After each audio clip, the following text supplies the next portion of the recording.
হঠাৎ জামাতে আমিরকে ফোন করলেন তারেক রহমান।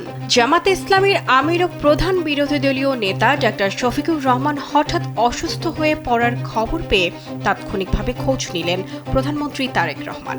বুধবার প্রধানমন্ত্রীর সঙ্গে সৌজন্য সাক্ষাৎ করেন জামাতের সেক্রেটারি জেনারেল মিয়া গোলাম পারওয়ার।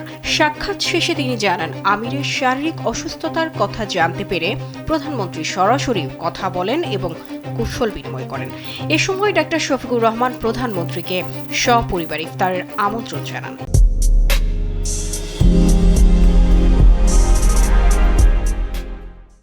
তার স্ত্রী ও কন্যাসহ উপস্থিত থাকার অনুরোধ করা হয়। প্রধানমন্ত্রী আমন্ত্রণ গ্রহণ করেছেন বলেও জানানো হয়। এদিকে মঙ্গলবার রাজধানীর শেওড়াপাড়ায় একটি আলোচনা সভা ও ইফতার মাহফিলে যাওয়ার পথে অসুস্থ হয়ে পড়েন জামাতের আমির। তবে বর্তমানে তার শারীরিক অবস্থা উন্নতির দিকে।